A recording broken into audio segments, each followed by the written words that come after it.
Hi, thank you for joining today's Agility Tea Time. I am your host and your facilitator, Lakeisha Lynette Beeler, and I am hoping that you can see my screen, the slides that I have on the screen. You should see slides where it says Agility Time, the brewing housing crisis. And that is what I want to talk about this week. I want to talk about the pinned housing crisis that could potentially occur should some of these housing moratoriums and rental moratoriums, if they are not reinstated, or lapse. Some states, in some places, they've already lapsed because on the federal level, though that one lapsed, I think on July 25th, but some states had their own moratoriums. So those in some states are still in effect. I think like in California, one of their housing moratoriums or I'm not going to say legislation because I'm not even sure if it went through the legislations, but one of the actions that was put into place or assistance that was put into place for renters, and this is specifically for people that rent, not for people that have mortgages. That is something separate. That is in effect until August the 25th. So it's like you may be asking, well, why is that important? And the reason why it's important is because there are a lot of people that rent.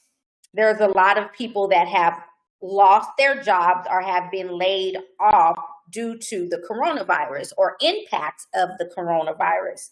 Some businesses were not able to keep their doors open for various reasons. And so some laid off their employees, some actually, put some on leave.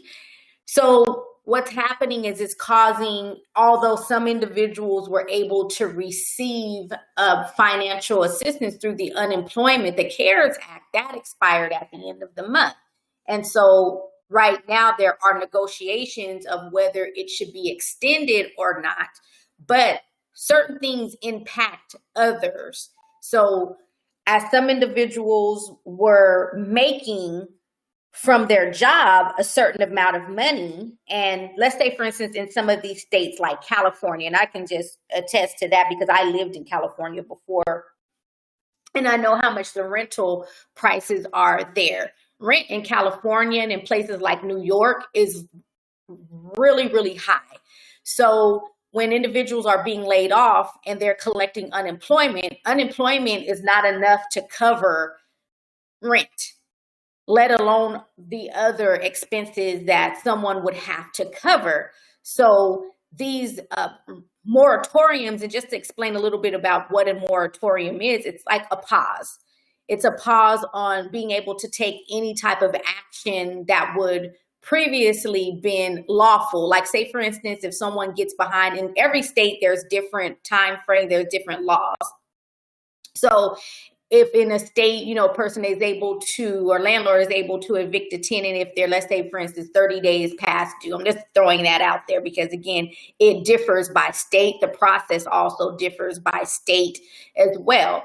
So let's say, giving that as an example, if a landlord is able to evict a tenant for being late 30 days, the moratorium puts a pause on that. Now, whatever the person owes, of course, that's still going to accrue and it's still going to have to be paid at some point in time. But the landlord has essentially been paused and been stopped from being able to take any type of legal action against the tenant for them being behind. So when you look at the fact that you have millions of Americans that have filed for unemployment, and then you take into account that in some states, rent is extremely high, and then you have the additional stimulus funding that was being added on top of someone's unemployment, that ended at the end of July as well. So the moratorium, the federal rental moratorium, ended at the end of July, as well as the additional funding for unemployment that individuals were receiving. So that can cause some dilemmas. Hopefully, there's negotiations that are going on right now. And hopefully, it's supposed to be at the final stages of a resolution being had. But there's this issue now with Americans being in limbo and not having any type of assistance that was there before. So what happens is, before you have these laws that are stopping, or to use a legal term for my legal folks out there, enjoining and stopping someone from being able to do something. If you have unscrupulous landlords, they may use this window of time to start enacting procedures and getting things pushed through the court really, really quickly, and putting individuals in extremely hard situations, very difficult situations. Not even in this taking advantage of this window, but even when you look after, let's say, for instance, when an agreement is made regarding the extension of these moratoriums on the federal level, again, keep in mind that these rental payments are still due. They're still due. So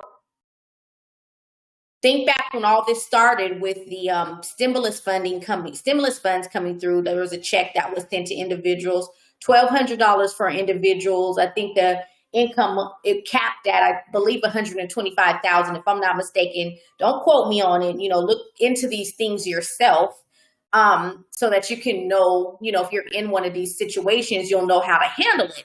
But I believe the cap was $125,000. Individuals would get $1,200. This was stimulus checks. These were checks that were being sent to everybody, regardless if a person was unemployed or laid off or not.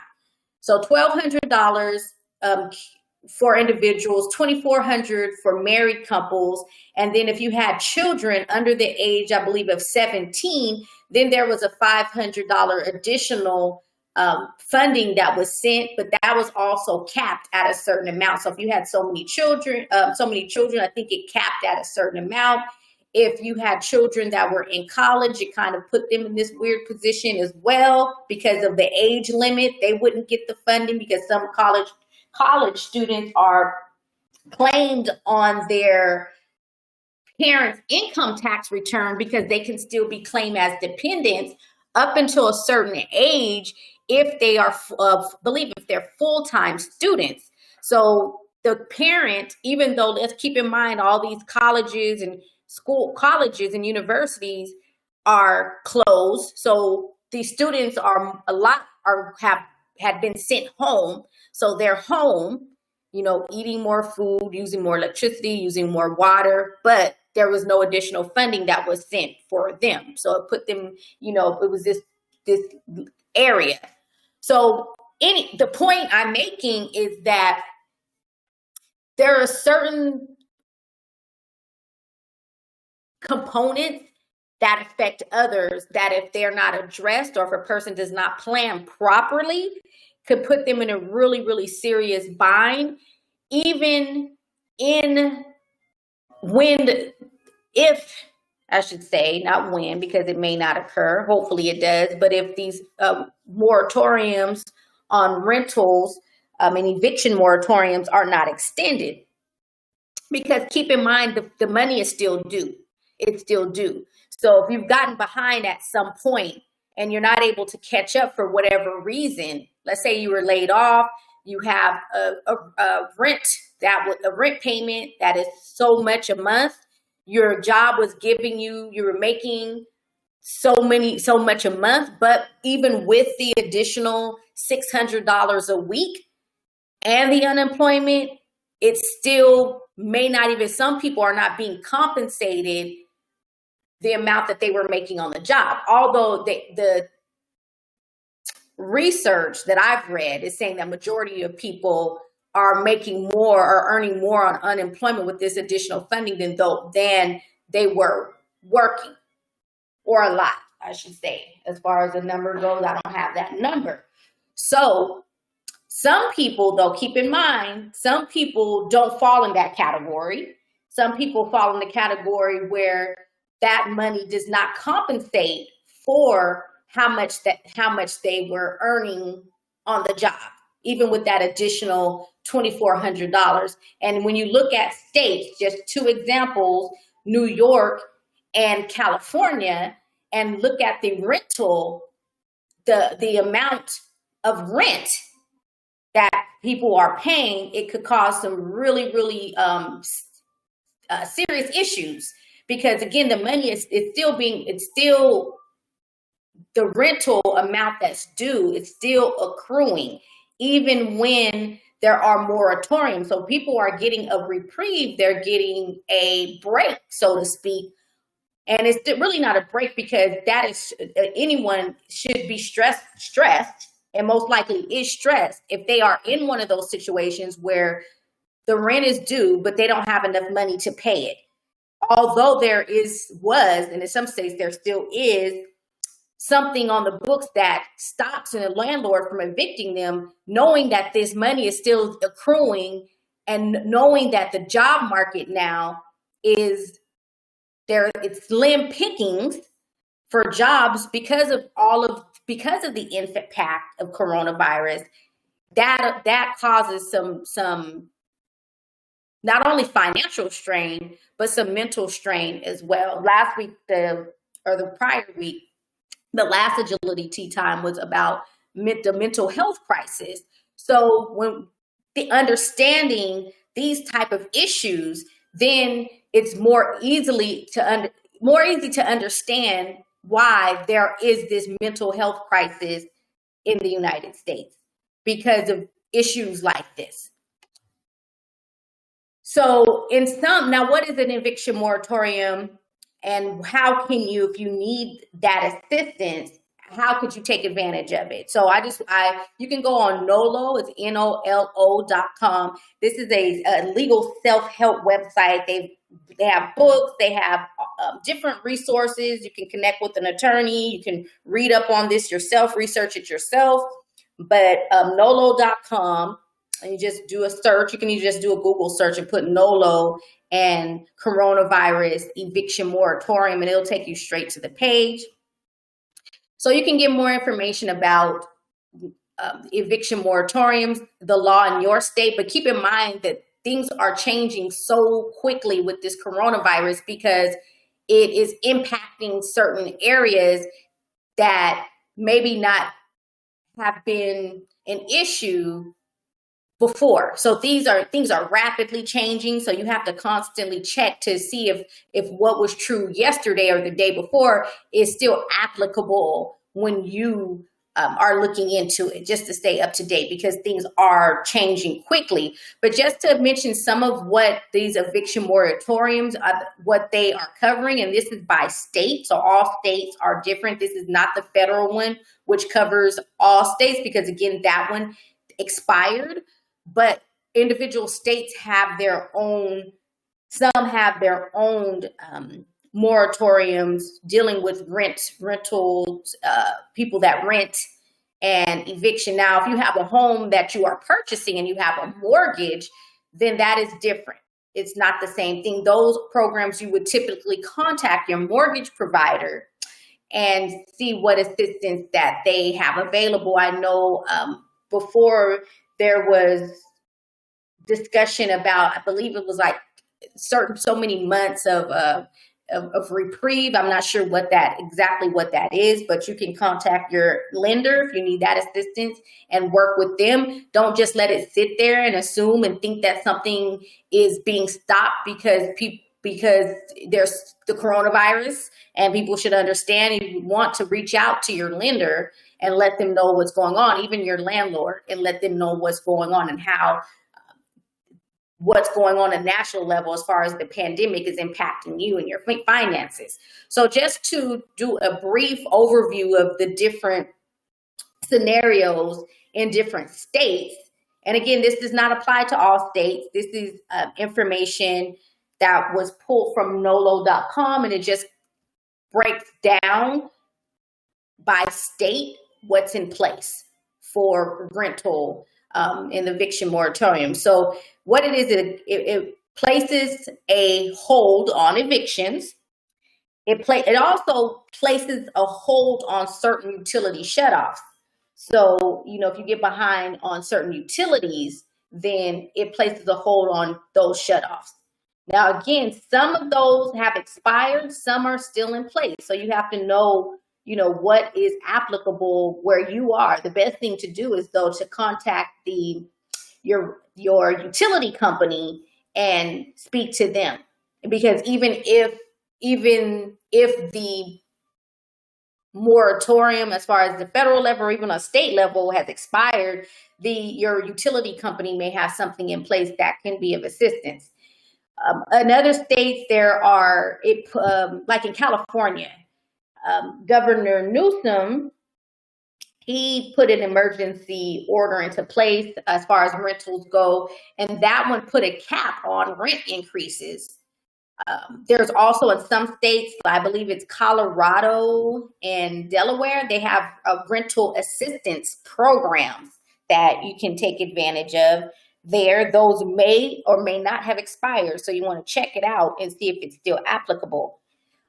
In California, there is a moratorium on state court summons on complaints, entries of default, and scheduling trial on unlawful detainer actions and entries of default. So in layman terms, what that means is that in the state of California, the actual document that is used to start the process of evicting someone in court, that has been stopped.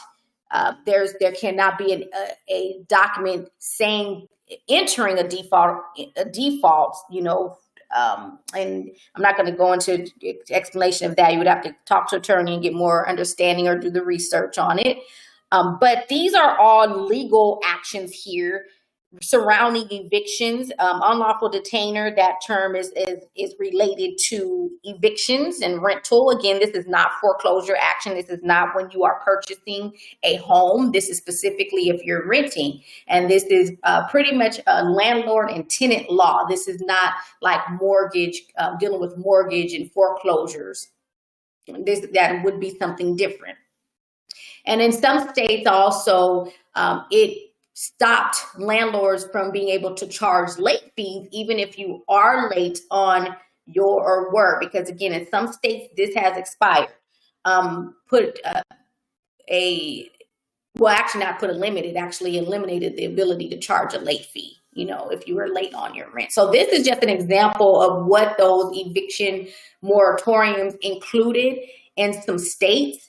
You can get more details again at nolo.com. And it breaks it down and also sends you to links to specific states' websites so you can get more detailed information about that.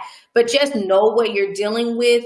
Try to plan ahead as much as possible. It's a little difficult sometimes now to be able to plan because things change so quickly, and not knowing, what you may be dealing with from day to day. It might be a little bit difficult, but as much as possible, you want to plan. You also want to have as much information as possible to be able to help you to be able to deal with some of these issues. Now, if you have a lease, and you're getting behind, and this is one of those things where it's just difficult to be able to, some situations to deal with and know how to handle it properly because there is so much going on. If you have been laid off, but some companies, I believe, may even be cutting people's salaries, if I'm not mistaken. So it may not even be that you've been laid off. It may be that your salary has been cut, and that may be causing some issues for you. So with that, if you have a lease in place and you have to maybe downsize or you have to move or whatever the case may be, you want to reach out to an attorney. they have some, you have legal aid societies that provide low cost or free assistance in some places. So you want to reach out there if you can. And if all else fails, nolo.com, it's for people that are handling various legal issues themselves. So you just want to research and get as much information as possible so that you can do the best planning you can under the circumstances, which may be extremely difficult considering that we have a federal crisis, and even on the federal level and even on some states, in the state levels, a lot of the, authorities are not even sure how to handle the different aspects of the impact of the coronavirus. You have the issues with the school. So if you have children and, daycare issues, there's just so many different areas that might be impacted and maybe impact you. So just get the information, take it a day at a time, lay it out, take some time every day. If you have children, that might be a little bit difficult to get some time to yourself, but as much as possible, try to take some time to just sit down, even if it's just for a few minutes, and write a list of priorities, the things that are impacting you or may be an issue.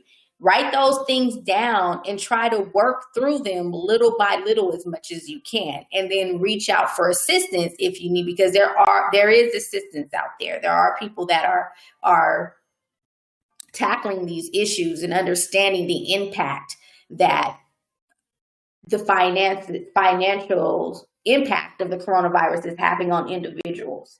So, take care of yourself and be mindful that you're not the only one, that is dealing with the particular issue. That's why there are these particular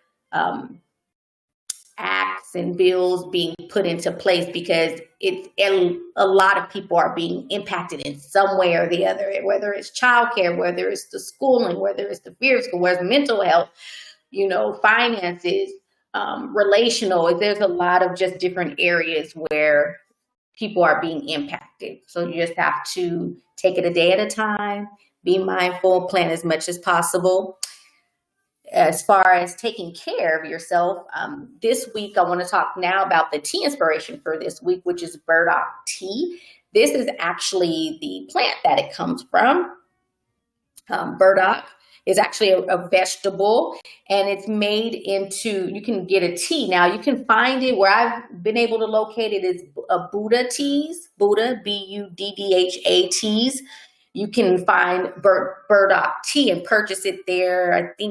I know it's like under $8, and you can purchase Burdock tea there. And Burdock tea, the reason why I picked it this week is because it has numerous benefits.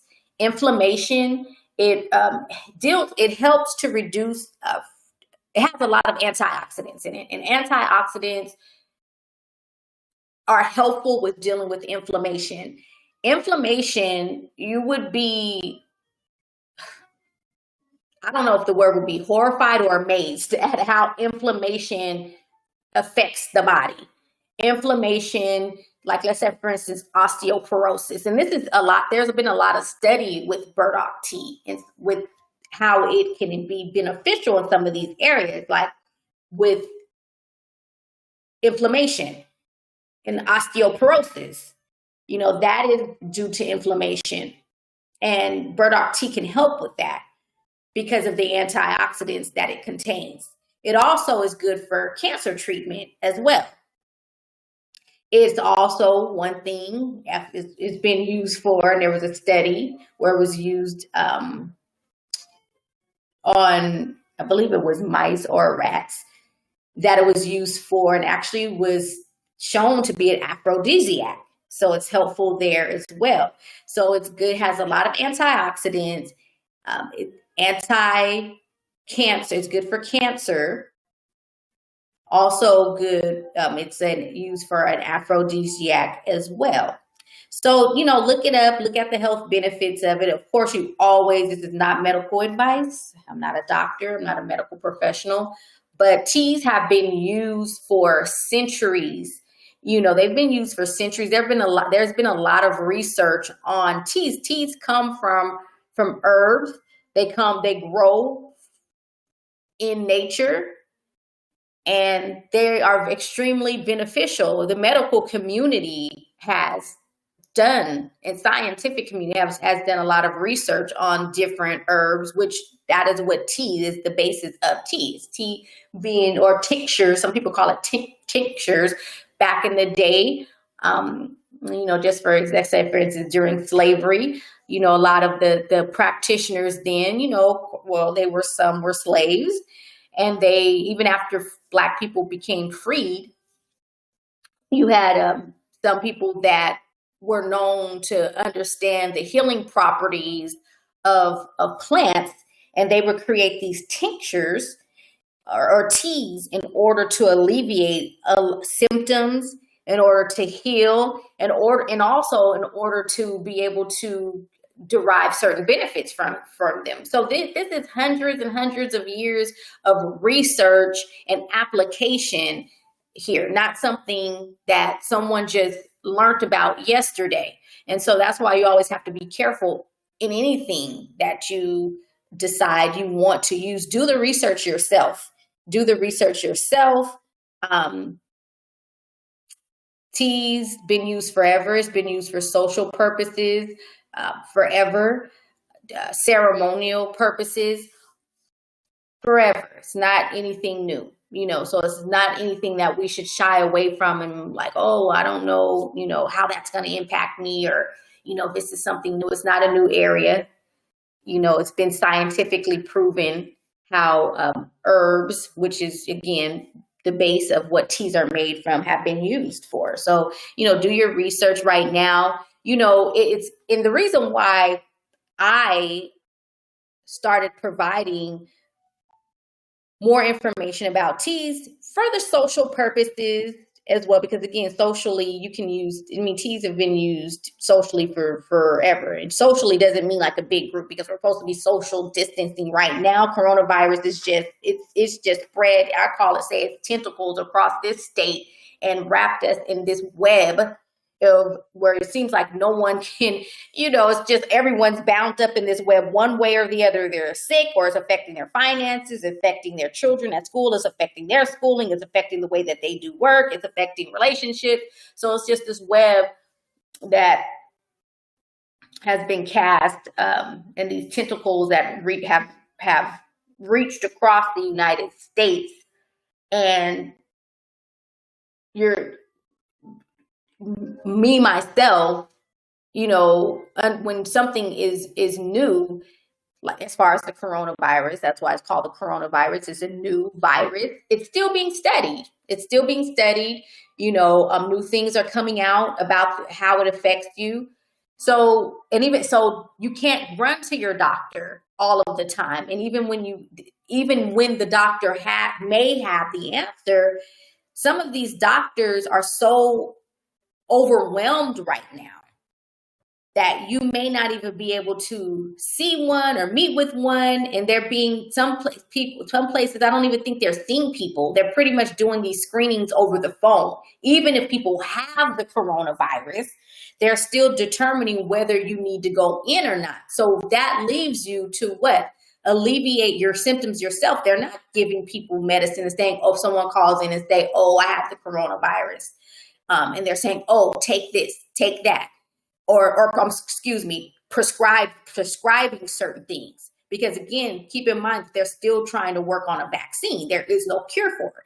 So it is alleviating some of the symptoms, and also trying to, which is the best thing, because prevention is better than a cure, is trying to keep yourself or others, or myself, because I'm speaking personally, of getting it. So how do you do those things? You have to understand how this virus enters your body, and then also what does your body do when something foreign enters it?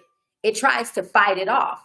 And so that is why before, and I don't know if the research is still the same because I haven't looked this up recently, but the research before was that people with a compromised immune system, these were the ones that were having these serious complications for them. And I know there are stories of people that have been said to have really healthy immune systems that it sent them to the ICU. But for the most part, it's those individuals with compromised immune systems and elderly people that have been impacted the worst. So at the end of the day, your immune system is fighting it off. Your body is fighting it off, even if you get it. So what do you have to do? There's ways to put things into your body to where your body has a fighting chance. So when you're talking about things, and I'm not saying Burdock tea is good for this, I'm just using this as an example because I spoke of Burdock tea and antioxidants and osteoporosis. That antioxidants assist with inflammation. And inflammation and that is, what osteoporosis, there's inflammation in the body. So just an example.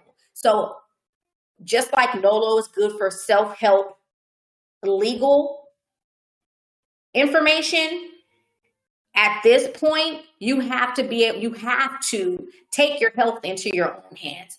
You have to do that because if you don't, then you're leaving yourself exposed and potentially allowing yourself to get sick when you don't have to. Best thing is prevention, the washing the hands.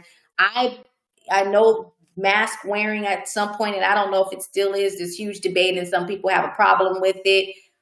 Mask to me is a safety precaution, not just for yourself, but for others. At this particular point, and now some schools are opening up, it's not fair to just have a mindset of what I believe and what's okay for me. At some point, when we have, and it may be 5 million cases. Last time I looked, it was 4.8 million coronavirus cases, but I'm going to be safe and say 5 million, not only because I'm rounding up, and when you round up, or rounding, you don't have to round up. When you're doing rounding, we have 5 million cases, but not just rounding, but because there's some people that have it and have not been tested for it, and some people's tests have not come back. So I'm going to be safe, even though I have not looked at the numbers lately within the last couple days to know where it's at, to say that there's 5 million Americans at least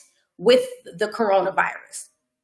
That being said, at some point, unless we want to be living in this world where you don't know what's happening from day to day, schooling, work, going to the grocery store, just simple things, mail. I mean, everything's just being impacted. At some point, we as individuals are going to have to say, you know what? I may not believe in this. I may not think that masks are necessary, but if there is some chance that it may reduce the spread even by a half of a percentage, I would lean on the side of reducing the spread of me being able to spread it if I have it.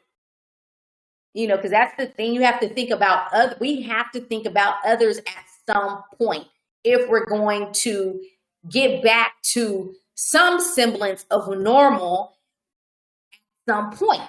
So at some point, we have to think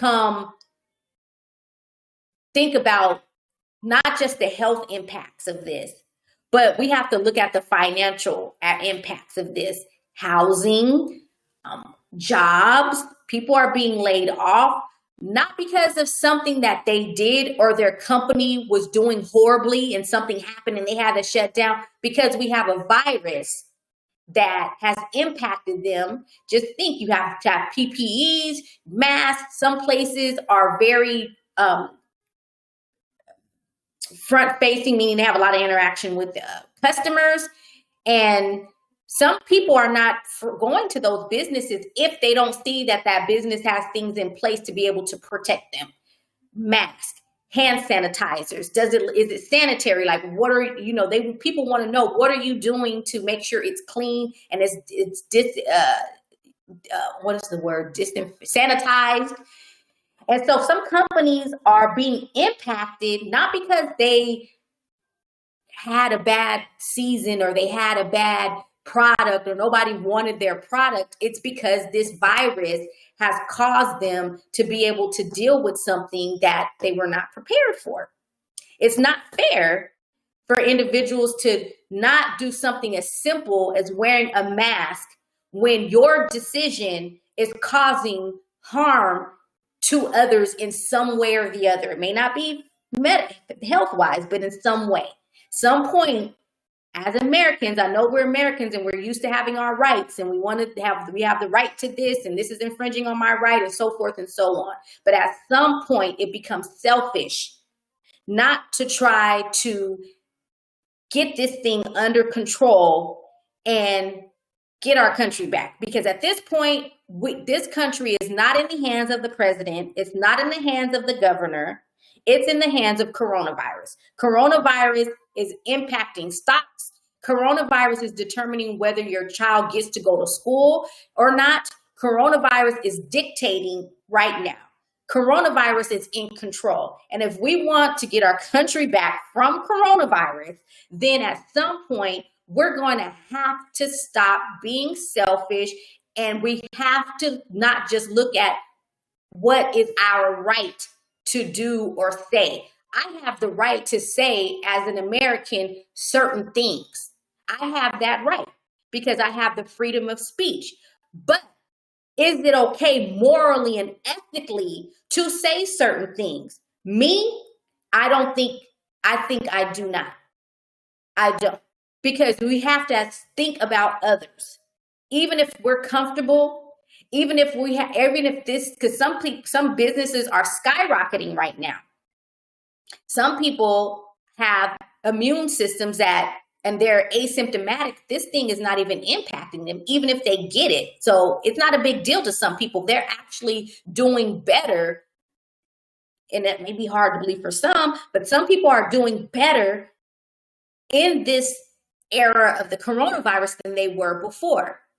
But even if that is the case and that is you, we have to start thinking of others at some point.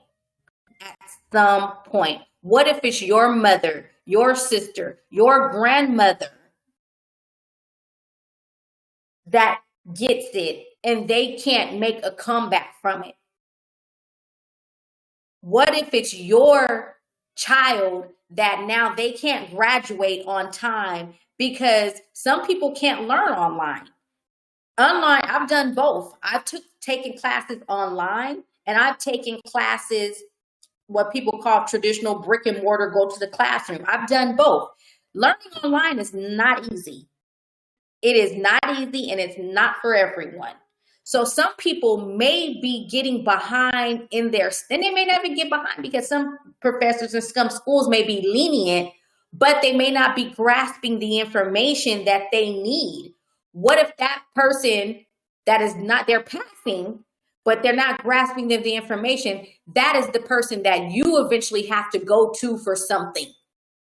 A financial planner, a CPA or whatever. They got enough knowledge to pass, but not enough to be able to steer you in the right direction or to catch some type of illness that you have, let's say cancer, to be able to catch some little nuance that if they would have been able to get that knowledge, they would have caught it and said, you know what, you're in the early stages of this, do this treatment. And it saves a life. I mean, we have to think of all the impacts that this coronavirus is having in order for us to get out of this. I call it selfish. Someone else can call it what, and I've worked in the legal field for decades. And the law, to me, I love the law and I love numbers. I always say numbers don't lie. And the law is put there to make people do things right when they don't want to do things right themselves. But in this particular situation, the law gives us rights to do certain things. But at this particular point, we have to say, hey, I have the right in some places, because some places you don't have that right. You have to wear masks. But let's say, for instance, you're in one of these places. You have to not just think about yourself, because I'm going to throw that out there and then I'm going to start ranting, because I think that's what I'm doing at this particular point. I'm ranting. You don't want to be in one of those situations, and I don't know what term to use for it, that everything looks wonderful for you in your world and you make a decision, a selfish decision, because I believe this. I believe in, I'm not Buddhist, but I'll use the term, and I believe it comes from the Buddhist tradition, karma. I believe in that. What you put out there is going to come back to you. That type of uncaring attitude and, oh, me attitude may come back to you in a way that you have to look at it in the face and say, oh my God. And you know that is why it's coming back to you. Now you know that thing is simply because now you're experiencing someone else's selfishness. You're experiencing someone else's callousness that, oh, my world is fine. It's not affecting me. I don't believe in that. My rights trump. And I'm using the word Trump, not as a president, but Trump meaning override. My rights override my sensibility. It is my right not to do A, B, C, and D. So I'm not going to do A, B, and C. I'm fine. My company's doing well, or I'm doing well. I got a raise because the company can't find anybody to do A, B, and C. So they gave me this amount of money to work. And so I'm doing good. I don't believe in wearing masks. I'm not going to wear it.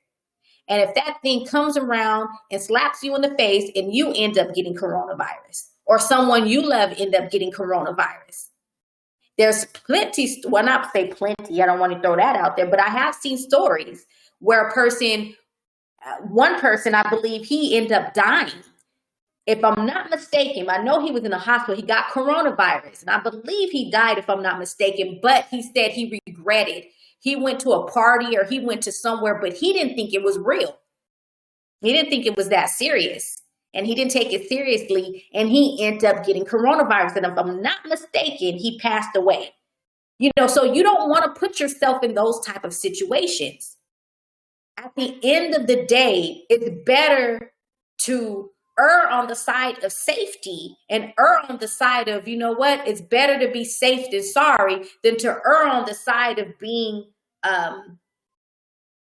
careless. What I mean by that is, like, let's say, for instance, you don't believe, because some people still believe this, it's a hoax. It's not real. It's not that serious. Even if I get it, I'm going to heal from it. It's like the flu. I don't have to wear the mask. Masks are dangerous. I could end up making, what if you believe in that? And if you're one of those people that believe that, other than the fact of you believing that a mask is harmful, now that's different. Then you just have to do the research and find the scientific proof behind that. But if you're just thinking, oh, this is a hoax, or it's not that serious, I'm not going to get sick from it, ABC, whatever it is, what could the harm be in wearing a mask? Outside of, like I said, if you're a person that thinks a mask is harmful, then you just have to do the research and get some scientific proof to, help you understand that. But if that's not the case, if it's just, it's my right not to wear one, I think this is a hoax, I don't think it's that serious, what is the harm in wearing the mask? What's the harm? What's the harm? It's better to be safe than sorry. It's better to err on the side of, this may be a hoax, or I might not get really sick, but I would rather wear it and not get it than not to wear it and get it. And it's not a hoax. It's not as something that I'm going to get. It's going to be asymptomatic. I'm going to be one of those asymptomatic people. Why take that chance? So I'm going to stop venting. I will let that go. I'm going to move on. I'm going to go to, I like to use song to explain certain things. Musicians, they're not just singers. Some are not just singers. They're not just entertainers. They're actually giving knowledge. They're actually telling you what's going on in society. They're actually putting words to feelings that sometimes we have those same feelings, but we can't put words to. And so that's why I like to use song. It kind of marries knowledge with entertainment. So sometimes you don't get something, you don't understand how something feels. And this is again about us being compassionate. Sometimes we don't know how something feels until it happens to us or someone that we love. But this song is by Nina Simone. I love this song.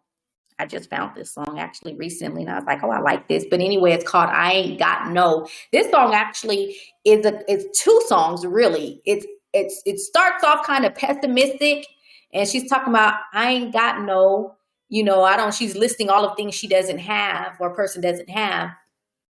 Then it goes on at the end to talk about, but I have this, but I have this, in this time where the world just seems, and I will say the world, because now there's this explosion in Lebanon. And last time I checked, I think it was about 138 people that got killed in that explosion, about 5,000 that got injured. So when I say the world seems in upheaval, you have explosions, whether it was an accident or it was purposeful, it's a lot. You have hurricanes. This hurricane, I think it's Isaias. I'm going to probably say it wrong. Isaias. But this hurricane that's hitting the coast of the United States over here, Florida, these coastal states, has actually killed people. You have this going on.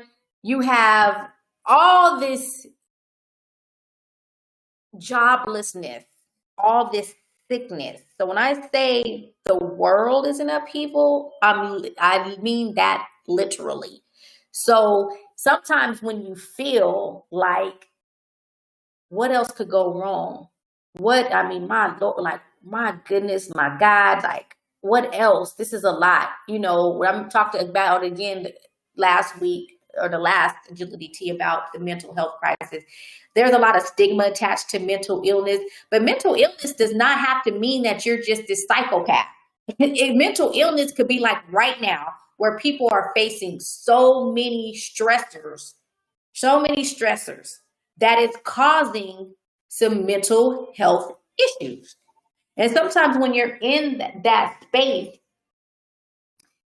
it may seem like with depression, it's one of those things where everything just seems black and cloudy. And I use black in this sense, where you have this black cloud, because we know when it's about to rain, the clouds get and the sky gets dark. I don't use that as something that, it has to be negative because it's black, but, just equating it to clouds and the color of clouds. But when depression, if it feels, from my understanding, and I know I've probably experienced it before, probably didn't even know, at some point times in life, we have a lot going on. You can't afford to sit in certain feelings. I don't know if that's a good or bad thing. I guess as, African American woman, a lot of times you're always taught that you have to be strong. And so a lot of times we're not taught to express our feelings and our issues, but we're suffering. Sometimes we suffer in silence. Other women and other groups may do have that same issue, but I know that is a known fact with African American women. That being said, you can have been depressed or have had certain issues, and someone may never even know. And it's like you're walking around with this black cloud over your head, but you can't sit in it, meaning that you can't sit in the room and, oh my God, and you can't allow yourself to just fall apart, so to speak. Someone used to tell me that all the time. What are you going to do? Just fall apart? I was never, as an African American woman, you're always taught that you have to be strong. You have to keep on going. Regardless of what happens, you trudge through, you keep going. And so that being said, when I use this statement, I may have had depression before in my life, but was never diagnosed with it, because you don't run to the doctor whenever you feel like, oh my God, life is overwhelming. You just keep going, going through. And so anyways, this song, it parallels those two feelings of feeling like I ain't got just that pessimistic attitude or feeling. with the other side of that. What do you have? When everything looks like it's going wrong, there's something going right. There's something going, maybe difficult to find it, but there is something going right. So I'm going to play a little bit of this. And I know this AgiliTEA went over. I think I'm going over. Last week we didn't have a session, so this is twice as long this week. So this is Nina Simone's I Ain't Got No.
So that is Nina Simone's I Ain't Got No. And, you can listen, just Google it. And this is on Vivo. You can find it on Google it and find it. It's Nina Simone, I Ain't Got No, and listen to the whole thing. There are some versions of it that have lyrics, so you can Google the lyrics and listen to it. So it started off, what she didn't have. But then at the end, she talked about what she did have. So sometimes we just have to focus on the positive and focus on what we do have. Because even in the most dire situations, there is something that you have. You have life. And I know some people may say, well, that's not good. I don't want, some people start just think right now, I think suicide rates are going up. So some people may feel like I don't even want that. That's not a bonus. That's not good. I don't want that. I don't want the life because everything else is going wrong. So that may not be something that you think is a good thing. I guarantee you that there is something good. There is something good that you can find in life. If you can't find it in yourself, go outside. Go outside. Go in nature. Go to the park. Go to the beach. Go somewhere and just sit there and just try to breathe in the air, because now with a lot of these lockdowns and all these things that have been going on across the globe, the air is very, very clear. And just breathe it in and just think about the wonders of just nature itself. In your world and in your mind, because a lot of times when a person is depressed or when they think things are horrible, you can't find anything in your world, in your mind that seems positive. But go out in nature then and look at the beauty of nature and try to figure it out. And then once you come to the conclusion that you can't figure it out, then you're going to have to come to the conclusion that you right now don't have all of the answers to whatever's perplexing you and whatever's making you feel like your life is not good. So it's not wise to sit in that feeling. Allow yourself to sit there.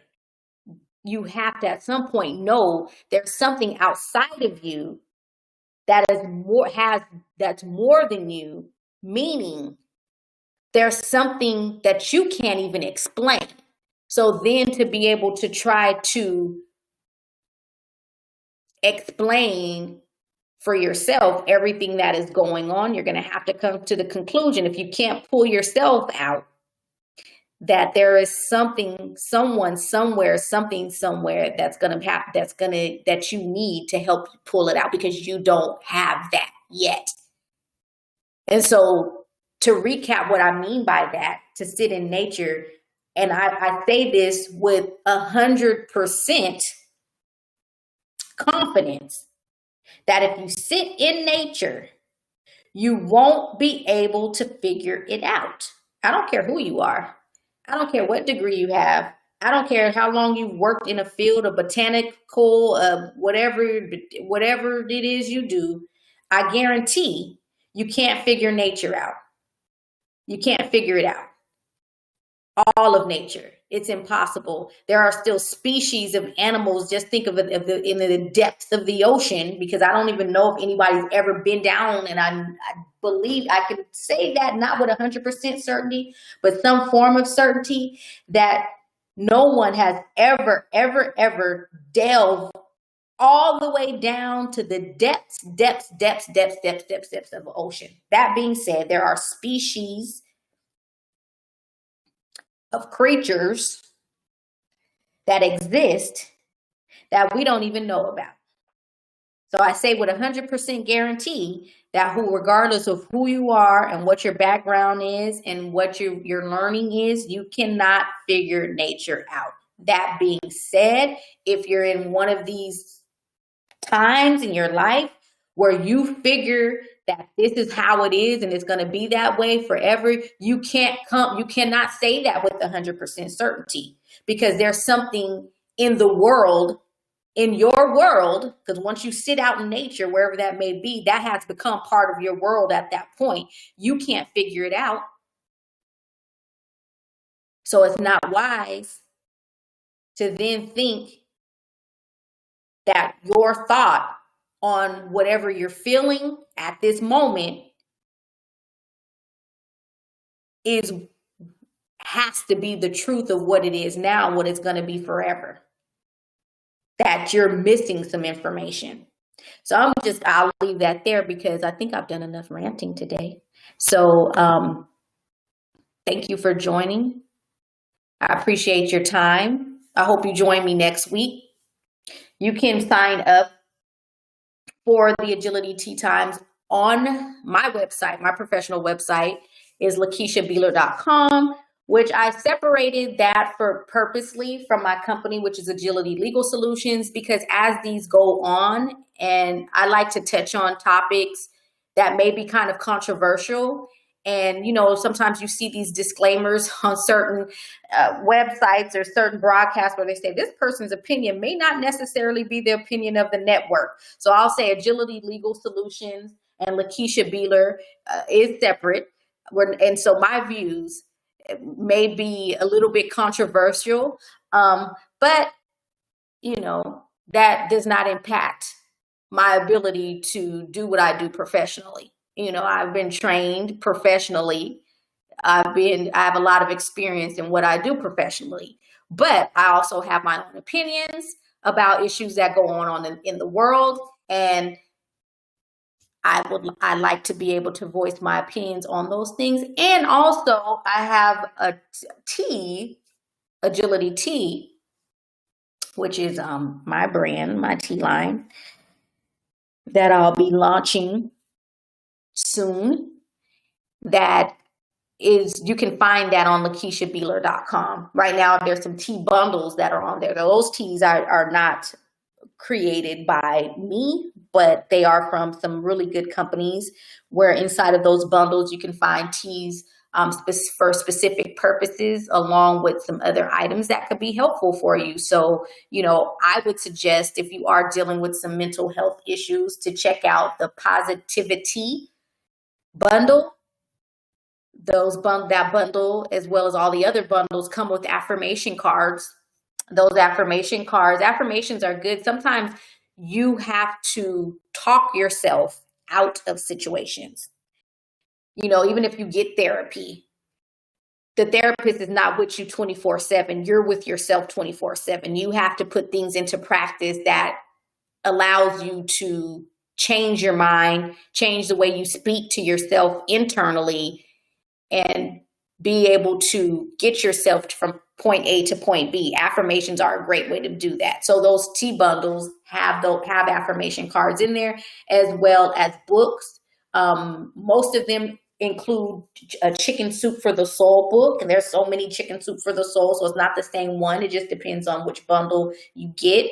So the Positivity one, I would recommend for that. If you're dealing with some financial issues, I would suggest the Prosperity bundle. And that one includes the book by Napoleon Hill, Think and Grow Rich. And it's not, the name of the book and the name of that bundle may sound like it's for if you want to become wealthy, if you want to be rich and all those things, but it's not necessarily for that. Prosperity does not have to mean that you are a millionaire. Prosperity is you having a stable life, having your life planned out, having money to be able to deal with health issues, having money to deal with basic needs. Prosperity is mental health.